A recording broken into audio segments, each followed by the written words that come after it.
दोस्तों, मैं कुलबीर सिंह बीमेवाला और ये अपने छोटे भाई बिंटू सिंह गिल और ये मन्नू कालीराणा।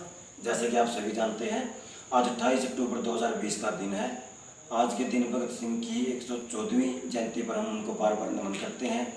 जैसा कि आप सभी जानते हैं, भगत सिंह हमारे देश के महान क्रांतिकारी और स्वतंत्रता सेनानी थे, जिनका जन्म 28 सितंबर 1907 को बंगन और लाहौर जिले के बंगा नामक गांव में हुआ था, जो कि पाकिस्तान के अंतर्गत आता है। और भगत सिंह 7,32,780 क्रांतिकारी थे, जिन्होंने इस देश के लिए शहादत दी। उनमें सर्वश्रेष्ठ है, ऐसा भारत देश की जनता व आवाम मानती है और उनको शहीद आजम का जो खिताब दिया गया है उसे स्वीकार करती है। अब हम विषय पर चर्चा करेंगे कि भगत सिंह ने कैसा संघर्ष किया, क्या वो चाहते थे, क्या प्राप्त हुआ और आज के दौर में क्या है। तो इसी के साथ में हम अपने विचार स्पष्ट करते हैं। भगत सिंह के जन्म के बारे में हमने पढ़ लिया। भगत सिंह ने जलियांवाला बाग हत्याकांड के विरोध को देखकर कि जैसा भारत की जनता के साथ अन्याय हुआ, उसने तय किया कि मैं हिंसात्मक तरीके से भारत को आज़ाद कराऊंगा और अंग्रेजों से नहीं बल्कि अंग्रेजी से भी इस देश को आज़ाद कराऊंगा। उन्होंने 1920 में महात्मा गांधी के असहयोग आंदोलन का समर्थन किया। 1924 में भारतीय नौजवान सभा की स्थापना की। 1928 में इसका नाम बदलकर भारतीय समाजवादी गणतांत्रिक संघ रख दिया गया। और 8 अप्रैल 1929 को भगत सिंह और बटुकेश्वर दत्त ने नेशनल असेंबली में बम फेंका। उस समय असेंबली में कोई बैठा नहीं हुआ था और उस बम के अंदर एक पत्र पर लिखा हुआ था कि हमें संपूर्ण आज़ादी चाहिए, हमें लूटपाट की आज़ादी नहीं चाहिए, जैसा सुभाष चंद्र बोस भी कहते थे। इसके पक्ष में अंग्रेजी सरकार ने भगत सिंह राजगुरु सुखदेव को 12 जून 1929 को आजीवन कारावास किया, प्रत्यक्ष रूप से सजा सुनाई और उन पर लगातार केस चलता रहा। और जितना उन पर केस चलता रहा, उनकी जो गतिविधियाँ व उनकी एक्टिविटी या उनकी प्रतिष्ठा वो भारत देश की जनता के लिए बढ़ती गई। 26 अगस्त 1930 को भारतीय दंड संहिता की धारा 129, 302 तथा विस्फोटक पदार्थ की धारा 4 और 6 तथा IPC की धारा 120 के अंतर्गत भगत सिंह राजगुरु और सुखदेव को अपराधी घोषित किया। और 7 अक्टूबर 1930 को भगत सिंह राजगुरु सुखदेव को देशद्रोही और आतंकवादी घोषित किया। 68 पेज की सुनवाई दी और 24 मार्च 1931 को उन्हें फांसी देने की सजा तय की गई। लेकिन फांसी 24 मार्च 1931 को होनी चाहिए थी, लेकिन अंग्रेजी सरकार ने उन्हें 23 मार्च 1931 को रात को फांसी क्यों दे दी। अगर इसके विषय में आप मेरे विचार सुने, कारण के पीछे जानने की कोशिश करें तो अच्छा है। तमाम लोगों ने, इस देश के बड़े बड़े लोगों ने इस विषय पे अपनी जानकारियां दी है, लेकिन मेरी जानकारी उससे कॉम्प्लीमेंट्री है। कॉम्प्लीमेंट्री क्यों, इसलिए हम शुरू करते हैं। तय हुआ था 24 मार्च 1931, लेकिन 23 मार्च 1931 को ऐसा क्यों हुआ। तो जैसा कि आप सभी जानते हैं कि अंग्रेजी सरकार भगत सिंह को फांसी देने से इतना डरती थी, क्योंकि वो जानते थे अगर उनको फांसी दे दी गई तो बगावत फैल जाएगी, हमें भारत को 1-2 महीने के अंदर छोड़ना पड़ सकता है। और इसके लिए उनके सदन हाउस ऑफ कॉमन में, जो पार्लियामेंट है लंदन की, इंग्लैंड की, वहाँ एक विशेष अधिवेशन बुलाया गया। उसमें कहा गया कि भगत सिंह को फांसी दे दी जाए या ना दे दी जाए। तो कुछ वहाँ के विधायकों ने कहा कि उसकी फांसी रुकनी चाहिए। क्यों? क्योंकि अगर उसको फांसी होगी तो भारत में बगावत फैलेगी, हमें 1-2 महीने के अंदर इस देश को छोड़ना पड़ेगा। तो इसलिए उन्होंने इस विषय पर बातचीत की। तो वहाँ पर एक एजेंसी थी IPO, जो कि एक लोकल एजेंसी थी, अंग्रेजों की बनाई हुई थी। वह भारत से भगत सिंह की खबरें लंदन तक भेजती थी और कहती थी कि यहाँ माहौल ठीक नहीं है, दिन प्रतिदिन गरमाई बढ़ती जा रही है, भगत सिंह की पब्लिसिटी बढ़ती जा रही है, अगर आपने उनको फांसी दे दी तो बगावत फैल जाएगी, आपको 1-2 महीने के अंदर ही देश छोड़ना पड़ेगा।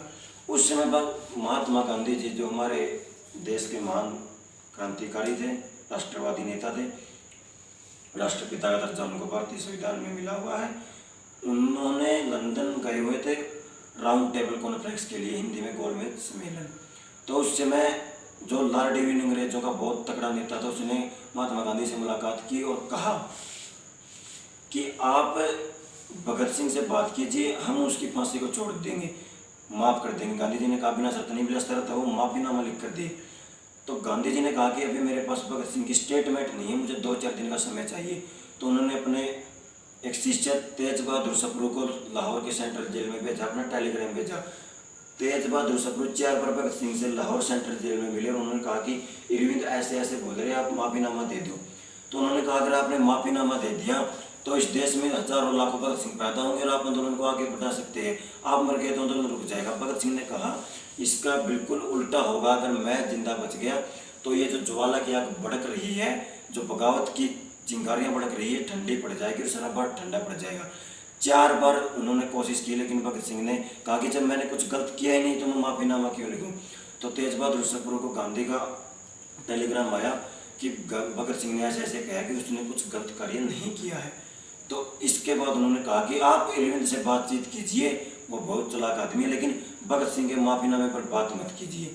तो उसके बाद गांधी अरविंद समझौता जो 5 मार्च 1931 हुआ, उसमें तमाम चीज़ें कि कांग्रेस के जो आंदोलनकारी पकड़े गए थे उनको वापस, उनकी ज़मीन वापस, संपत्ति वापस, ऐसे ऐसे कुछ 11 मांगे हुई। महात्मा गांधी ने कहा मैं दूसरे सैन्य आंदोलन में भाग लूंगा। उसके बाद क्या हुआ, तय हुआ था 24 मार्च 1931, लेकिन 23 मार्च 1931 को क्यों फांसी तोड़ा गया। तो एक भारतीय अधिकारी जो अंग्रेजों के लिए काम करता था IPU में, तो उन्होंने कहा कि यहाँ पर बगावत इतनी तेज है कि आप भगत सिंह, राजगुरु और सुखदेव को फांसी नहीं दे सकते। अगर आपको उनको फांसी देनी है तो बगावत पहले से रोकना होगा, तो आपको कुछ ऐसा करना होगा कि फांसी उनको या तो एक दिन पहले या एक दिन बाद में दे दी जाए। तो इसके बाद उन्होंने, सुप्रीम कोर्ट के जज ने यह फैसला किया कि भगत सिंह को फांसी 23 मार्च 1931 को शाम को दे दी जाए। इससे हुआ क्या कि वो शाम को आए और तमाम जेलें बंद की और 23 मार्च 1931 को भगत सिंह को फांसी दे दी। और उसके शव को ले जाकर एक ट्रक वाला जो वहाँ पर सब्जी देने आता था, तो उस ट्रक में उसके शव को रखा और तमाम अंग्रेज अधिकारी बैठे और उन्होंने उससे कहा कि इसके अंदर कुछ सामान रखा हुआ, आप अंदर के लोगों से बात नहीं करेंगे, उनकी हेल्प जरूर करेंगे। तो उसको लेकर गए, आपस में बातचीत हुई। उन्होंने कहा,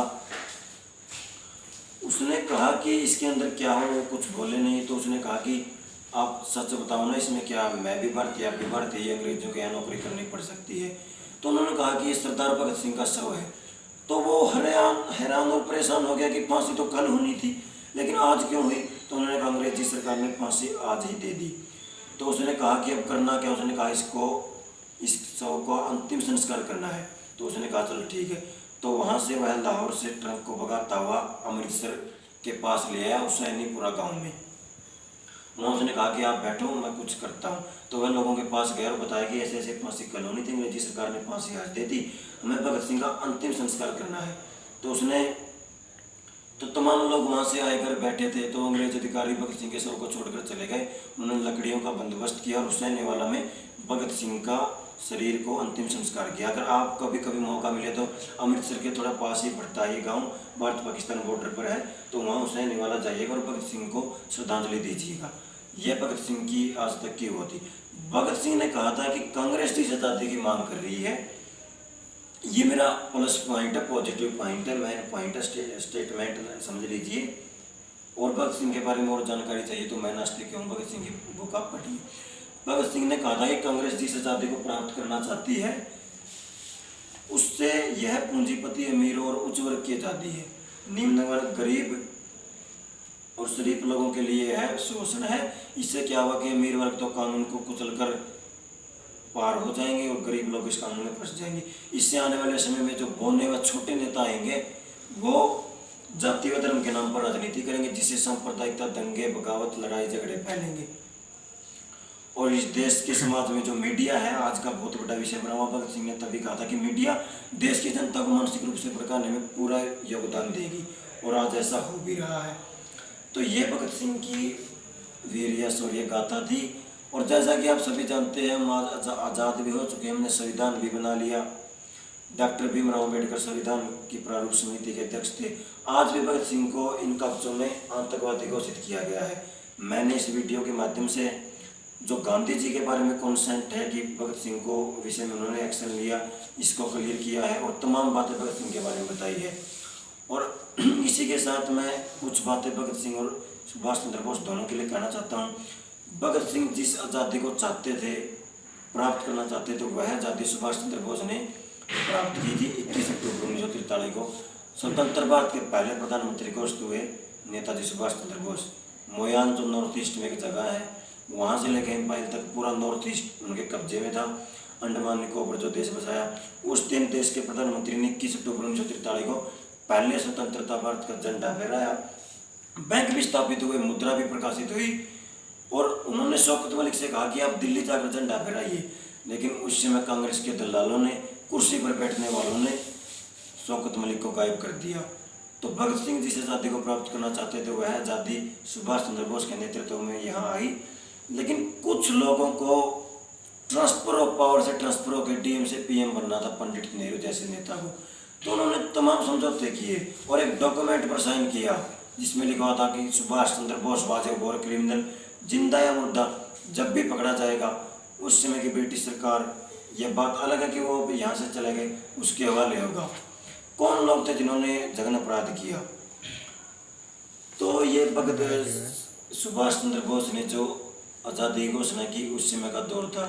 और अब हम आज़ादी पर आ जाते। 15 अगस्त 1947 को जो आज़ादी मिली, तो उस समय के जो प्रधानमंत्री थे लॉर्ड इटली, वो 1964 में बंगाल के गवर्नर जनरल के राज्यपाल भवन में रुके और उनसे पूछा गया कि आप ये बताइए कि भारत की आज़ादी में किसका योगदान है, महात्मा गांधी, भगत सिंह, सुभाष चंद्र बोस?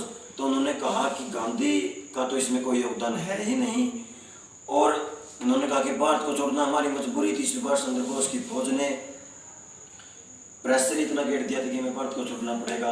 और नेताजी सुभाष चंद्र बोस ने 1943 को 40,000 लोगों की अपनी आज़ादी फौज बनाई, 60 जिसमें से 26,000 फौजी उस फौज का मारा गया। और यहाँ लता मंगेशकर गाना गा रही कि दे दी हमें आज़ादी बिना खड़क बिना ताल, साबरमती के संतों ने कर दिया कमाल। तो ये तमाम चीज़ें जो गांधी जी की पब्लिसिटी बना रही है, हम आज भी कहते हैं कि भारत की आज़ादी का श्रेय अगर किसी को जाता है तो भारत की आज़ादी का श्रेय सरदार भगत सिंह, उधम सिंह, चंद्रशेखर और नेताजी सुभाष चंद्र बोस जैसे लोगों को जाता है। आधुनिक भारत का सबसे बड़ा राष्ट्रवादी डॉक्टर भीमराव अम्बेडकर है। लेकिन कुछ लोगों ने अपने स्वार्थ के लिए, पंडित जवाहरलाल नेहरू ने तमाम चीज़ों को डिस्ट्रॉयड कर दिया। आज के हमारे भाई दोस्त बैठे, इनके बुकों की जो सिलेबस में सुभाष चंद्र बोस और भगत सिंह का कोई जिक्र नहीं है। जगह जगह पर पंडित नेहरू, गांधी जी और तमाम मुसलमानों का जिक्र दे रखा है। तो क्या कॉन्स्पिरेंसी थी कि आपने तमाम चीज़ों को दबाया और ख़त्म कर दिया? तो ये आधुनिक भारत की पहचान है। आज का युवा भगत सिंह तो नहीं बन सकता, लेकिन उसकी विचारधारा को भी मैं तो मानता हूँ कि बहुत कम फॉलो कर रहे हैं। आज किसानों का मुद्दा चला हुआ है। मैं अपनी वीडियो ख़त्म करना चाहता हूँ। तो ये तमाम चीज़ें क्या है, जब हम गुलाम थे तो हम चाहते तो 1857 से अंग्रेजों को भगा सकते थे। उस समय जो आंदोलन या क्रांति का जो एक दिन पैदा हुआ था वो था 10 मई 1857। लेकिन तमाम लोगों ने इसको आगे पीछे कर दिया, समय से पहले बगावतें शुरू कर दी। कहीं पर 30 अप्रैल, कहीं 1 मई, कहीं 2 मई। तो कहा था एक दिन इकट्ठा, लेकिन इकट्ठा नहीं हो पाया। और ऐसा ही हमारे, और मैं तो आपको बार बार कहता हूँ कि इस समाज को ये देश बहुत रिच देश था भाई, इसको डेमोक्रेटिक लोकतंत्र तरीके से खोखला किया गया है। और आज समाजवादी तरीके को तमाम जातियों को पॉलिटिकल लीडर द्वारा खोखला किया जा रहा है। एक व्यक्ति जाट की बात करता है और एक व्यक्ति जाट वर्सेस अन्य सभी कास्टों की बात करता है, जातियों की बात करता है। इससे जो स्थिति है दिन प्रतिदिन वो बिगड़ती जा रही है। हम क्या हो महत्वपूर्ण नहीं है, किस जाति के हो महत्वपूर्ण नहीं है, हम सब एक हैं। हमारी आवाज़ एक होनी चाहिए, चाहे वो राष्ट्रीय मुद्दा हो, किसान का मुद्दा हो, हमारी हक की लड़ाई का मुद्दा हो। लेकिन देखिए आज भी तमाम लोग लड़ रहे हैं किसान की लड़ाई, लेकिन उनमें आपस में एकता नहीं है। कोई कहीं आवाज़ उठा रहा, कोई कहीं आवाज़ उठा रहा। तो ये तमाम चीज़ें जिससे हम अपनी हक की लड़ाई का जो हमारा हक है वो प्राप्त नहीं कर पाते, क्योंकि हम सब एक हैं। और एक है तो हम सबको एक होना चाहिए, समान धरणों पर समान गतिविधियाँ होनी चाहिए और एक होकर धरनों पर प्रदर्शन करना चाहिए, तभी हम अपने हक को प्राप्त कर सकते हैं। और इसी के साथ हम बार बार सरदार भगत सिंह को उनके 114वीं जयंती पर बार बार नमन करते हैं और हम आशा करते हैं कि ऐसा वीर सपूत इस देश में फिर भी पैदा हो। इसी के साथ मैं एक बात और कहना चाहता हूँ कि आज हम सब यही कहते हैं कि भगत सिंह वीर था, साहसी था, स्वाभिमानी था, ये सब कहते हैं। लेकिन आज हम कहते हैं कि भगत सिंह हमारे यहाँ नहीं पड़ोस में पैदा हो, ऐसी हमारी मानसिकता हो चुकी है, जिससे कि भारत समाज को खतरा दिन प्रतिदिन बनता जा रहा है। जय हिंद, जय भारत, जय सरदार भगत सिंह।